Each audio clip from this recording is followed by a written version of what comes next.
There was a woman who spent 15 years looking for the one person she could never stop loving, her sister. They were inseparable, once two girls who laughed under the same roof, who shared secrets in the dark and dreams about the future. But life has a way of taking what's pure and testing it with pain. Her sister fell into addiction, a quiet monster that stole her piece by piece. It began with small lies and faded promises, then nights that turned into disappearances and calls that never came back. She tried everything to save her. She begged, she prayed, she cried until her own soul ran dry. But one day her sister was just gone. The world swallowed her whole.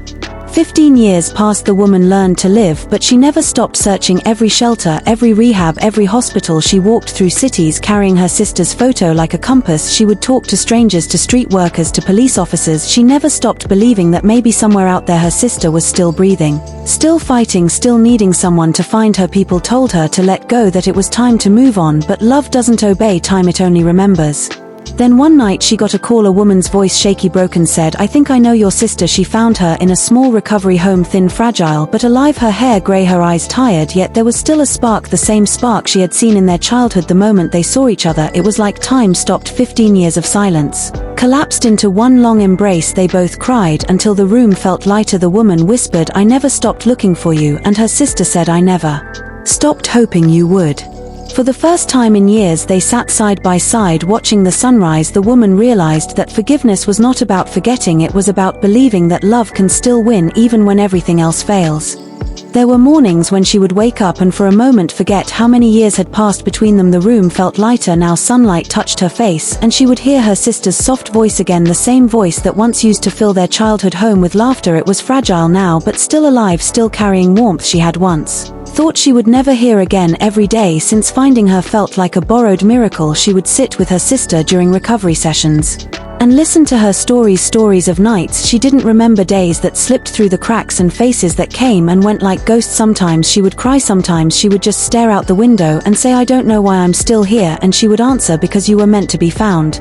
There were hard days, 2 days when her sister's hands trembled, when the past came rushing in like a wave trying to drown her, but she never left her side. She held her through every shaking moment, through every nightmare that tried to pull her back into darkness. She had searched for 15 years, and now that she had found her, she wasn't going to lose her again. Healing wasn't a straight road, it was jagged and raw, but it was real. They began to cook together again, simple meals, nothing fancy, just like they used to when they were young. Burnt toast, laughter, spilled coffee, it didn't matter. What mattered was the sound of life returning to their voices. Sometimes they would drive to the lake where they had played as children. They would sit in silence watching the water move, and for the first time the silence didn't hurt, it healed. They talked about the years they lost, about the letters that were never sent, about the apologies that came too late, and somehow that too became a kind of prayer, a quiet forgiveness that washed over both of them. Her sister once said, "I don't deserve this love," and she answered, "You don't have to deserve love, you just have to accept it."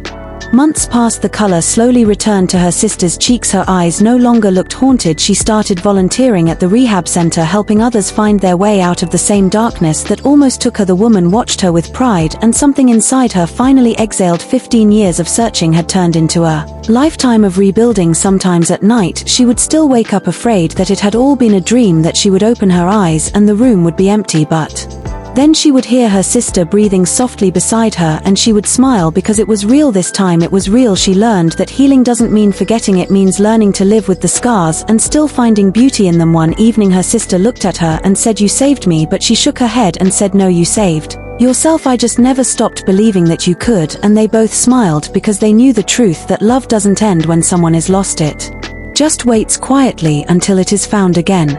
And so they kept living, not perfectly, not without pain, but with grace, the kind that comes from surviving what should have destroyed you. Their story became one of redemption, of two souls finding their way back home, not through miracles but through the simple, unbreakable power of love that never gave up and never will.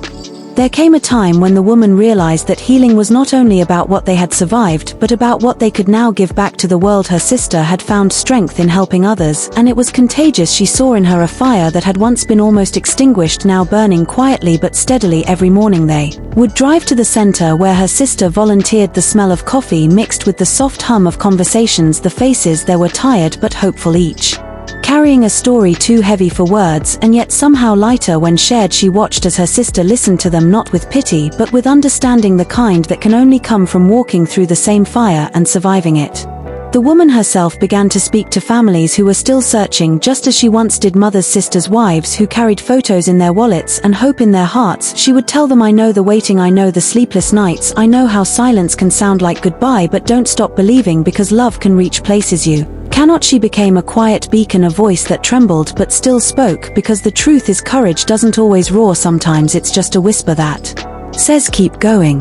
Their home began to feel like a sanctuary, walls once filled with memories of loss now echoed with laughter again. They cooked, they planted a small garden in the backyard. Her sister said, every flower here will stand for someone who survived, and when spring came it was like the earth itself decided to forgive them. Two colors returned. Everywhere sunlight found its way into every shadow. Her sister would sit by the window sometimes and write letters to her younger self. She said, I wish I could tell her that the pain will not last forever, that she will be found, that love will not abandon her, and that even broken wings can fly again. The woman watched her and realized that the sister she had found was not the same girl she had lost. She was stronger, softer, more human, and so was she. Grief had shaped them, but it had not defined them. It had taught them the language of empathy, the art of seeing beauty in imperfection. They began to speak at schools, churches, shelters, sharing their story not for attention but for hope. Sometimes people would cry, sometimes they would just sit in silence and hold their hands because words were not always enough. One evening as the sun set, they stood at the lake again, the same one where they had once watched the water move in silence. This time her sister held her hand and said, do you ever think about how close we were to never having this moment? And she nodded, because she did every single day. The woman said, if I had given up, if I had stopped searching, we wouldn't be here. And her sister said, then promise me we will never stop looking for others like me, because somewhere out there someone is still waiting to be found. And so they made it their purpose. Their story became more than survival. It became a map, a reminder that no matter how lost someone may seem, love can still find them through the cracks, through the chaos, through the years that feel endless. They became proof that hope is not naive, it is necessary, and that forgiveness is not weakness, it is freedom. In the quiet of the night, the woman sometimes still thought of the 15 years she had spent searching. She realized now that she had not only been looking for her sister, she had been looking for herself, for the part of her heart that refused to stop loving. And now that she had found both, she finally understood that some stories don't end. They just evolve from pain to purpose, from loss to light, from one broken heart to another being healed by the same love that refused to die.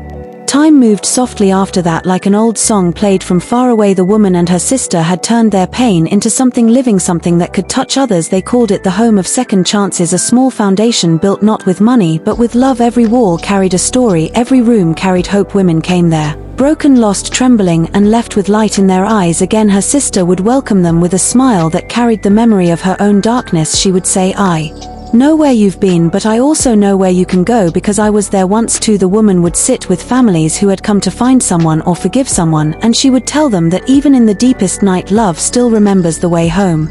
Soon the world began to notice what they were doing. Newspapers wrote about them. People came from across the country to volunteer. Some came with grief, others came with guilt, but all of them left with something lighter inside, because love multiplied when it was given away. The woman often thought about those 15 years she had spent searching, the endless roads, the sleepless nights, the prayers whispered into emptiness. Now every lost soul that found refuge in their home felt like one of those prayers answered years later. Her sister would sometimes stand on a small stage at community gatherings, her voice steady though her hands trembled. She would speak about addiction not as a shame but as a storm that anyone could fall into. She said the opposite of addiction is not sobriety, it's connection, and every time she said it people listened because they could see the truth living in her. The woman watched her and felt her heart ache in the best way, because she was witnessing a miracle, one made not of magic but of endurance. One winter night they received a letter from a young girl. She wrote, I heard your story, I was ready to give up, but then I watched you speak and I decided to try one more day. That letter became the reason they kept going. Whenever doubt crept in, whenever exhaustion whispered stop, they would read it aloud and remember why they began. They had once been two broken sisters, now they were guiding hundreds toward healing. Sometimes the woman would walk through the home after everyone had gone to sleep, the hallways lit by soft lamps, the sound of quiet breathing behind every door. She would close her eyes and feel peace. It wasn't perfect, there were still relapses, still heartbreaks, still funerals, but there were also sunrises, hugs, laughter, and second chances. The world had both, and she had learned to live with both. Her sister would meet her in the kitchen in the early mornings making coffee and say, do you think Mom and Dad would be proud? And she would smile and answer, they always were. Years passed, but the bond between them only grew deeper, stronger, more sacred. They had built something out of the ruins, and it stood like a lighthouse for those still lost in the storm. One day, her sister painted a mural on the wall of their foundation. It showed two hands reaching for each other through water, one almost gone, the other pulling it back up, and beneath it she wrote, "Love never stops searching." And when the woman saw it, she cried, because it was everything their story had been: a promise, a prayer, a truth. As the sun set that evening, they stood together looking at the mural. Her sister said, "Do you ever think about the day you found me?" And she nodded and said, "Every day, but what I remember most is the moment you looked at me and said, I never stopped hoping, because that's when I realized that hope is what kept us both alive." And her sister whispered, "Then let's keep giving that hope away for as long as we can." And so they did. They became a story told in whispers, a reminder shared in support groups, in classrooms, in hospitals, that love is not weak, that faith is not foolish, that no one is too far gone to be found. Their journey was proof that even after 15 years of darkness, light can still find a way in, and that sometimes the people who have walked through the deepest shadows become the very ones who lead others back to the light.